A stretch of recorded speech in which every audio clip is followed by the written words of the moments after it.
All right, we continue on here on the 2011 High School Football Wrap-Up Show here on CET Sports. And we'll welcome in a couple of our fine broadcasters in Cory, Lopez and Marty Cesario. Well, state champions have now been crowned. Football season now in the rearview mirror as we go back and take a look at some of our favorite moments and take a look back at Championship Saturday. Cory, we'll start with you. You had a chance to see the 2A championship game and the 3A championship game in Florence and Windsor, each come out on top in those games. Yeah, it was fun to watch, and of course battling the weather. The 2A state championship goes to Florence, and unfortunately for Bayfield, first time they've been in the title game since '96, and their quarterback goes down in the second series, so that was a tough one for them. Florence's running back Tyler Farrow was awesome. 4 touchdown runs, nothing over 11 yards, but that offense looked pretty good. So Florence wins, and then we got a chance to see Austin Apodaca, 43 touchdowns coming in Class 3A into the state title game. You thought maybe this was the year for Silver Creek, but Windsor's defense stepped up. 3 picks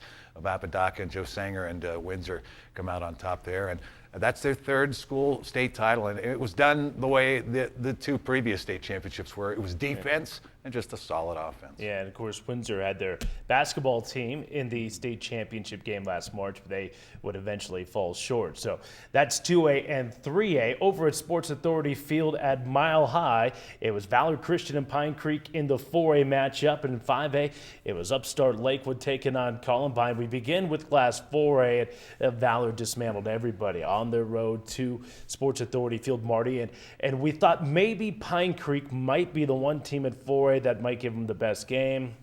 Not so much. 66-10. Another dominating performance by Brent Wieselmeyer and his squad. Well, good instincts. I think it was fair intuition to think Pine Creek would have a shot. One of our favorite programs. They passed the eye test. A lot of thick kids. They certainly got some great skills players, great support in the community, even beyond the football field itself. And they showed up at the stadium, but, you know, hey, Pine Creek had their shot. One thing that you thought maybe there was a great opportunity for the Eagles is, when I speak of Pine Creek, is they put points on the board in the first quarter when they got that field goal, and that hadn't been done all season long.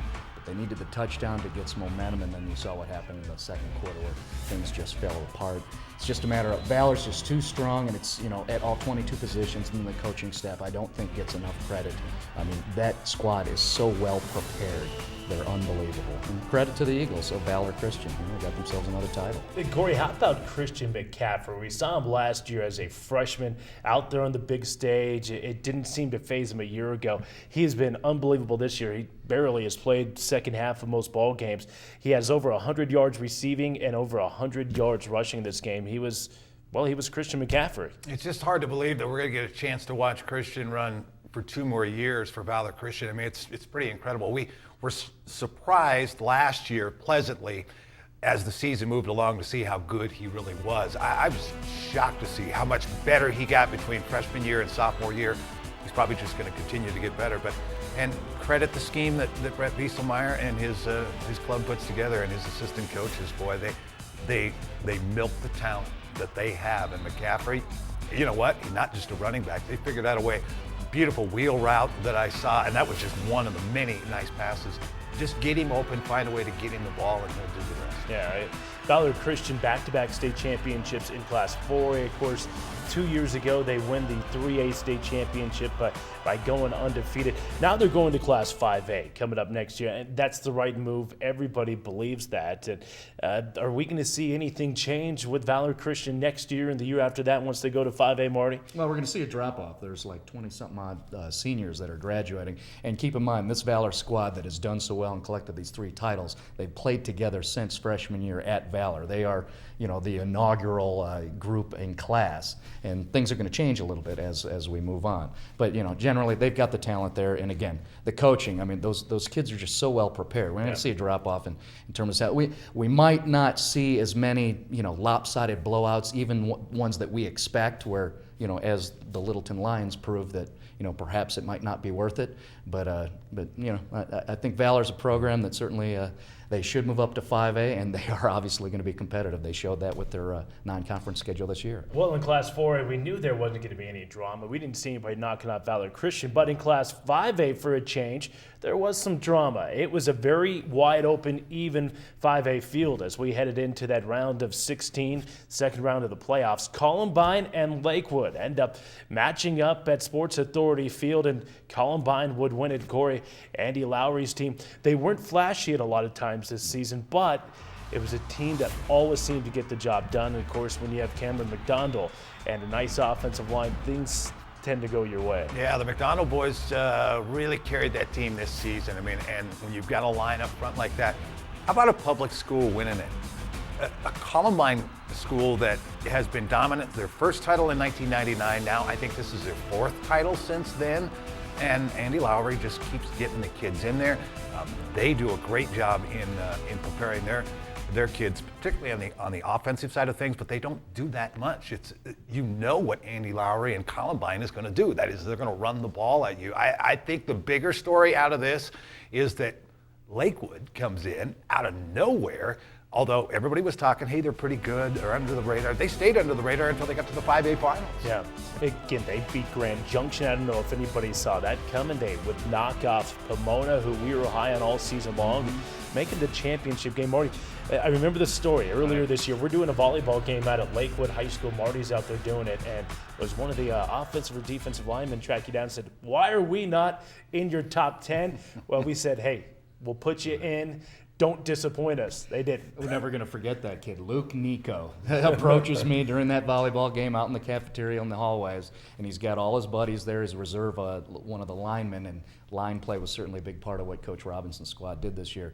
But just the confidence, and you know, it wasn't a cocky thing. It was, hey, we've got something special. We know it. We feel it. We'd like you to, you know, embrace it with us. And you know, at that point, it was still early on before we, you know, got moving along in the playoffs. I'm like, well, you got to prove it. You got to beat Junction. They're undefeated. They've been tops all year. You got to go ahead and beat Pomona. They're strong. Well, they did all that and got to the title game. Just an amazing story. Yeah, so Columbine gets the win over Lakewood. It's the first time in 4 years that somebody outside of Mullen has won that 5A state championship. Congratulations to Columbine. It was just the second time that they had ever gone undefeated. They went undefeated back in 2002 when Tanner Rogers led that ball club to a state championship. How about some of our top memories this year? Again, 35 high school football games filmed right here on CET. We saw some great ones. We saw some of the top teams. We covered all teams across the state. Cory, let's start with you. A memory or two that sticks out. Well, I kind of think back early part of the season. I remember seeing Pine Creek, and really to me, the story of the season was how wide open the 5A was, but in Class 4A, you knew who was going to win at the very beginning. And even watching some of the 4A clubs that we had a chance to see, we got a chance to see Wheat Ridge play. You know, we saw Longmont. We saw some of the really, really good teams, and you just said, boy, they're going to have to play perfect when they match up against Valor eventually in December, and that's all you could think about. That's the memory to me, that in 4A, we were trying to find somebody who was going to be able to match up to Valor, and obviously nobody really could, and credit to Valor, certainly, and the way that they prepare and the type of kids that they have, the real talent that they have there at that school. And Marty, I know one of the fun stories in 5A this year is what Frank Ibarra and Horizon, they were able to do. Horizon and Lakewood, both of those teams, upstarts here this year. I don't know if anybody saw them doing what they did. Yeah, and that's part of why, you know, we're in the midst of, you know, with the realignment and all the arguments about private schools and all that. You know, even though maybe arguments can be thin or you know, people don't have the right way of making those arguments, this is why we enjoy the high school game, where everybody has an opportunity on any given year to excel. You got a Horizon school that hasn't done that well in the past, and all of a sudden they show up with just one loss to finish off the regular season. That was to Ralston Valley.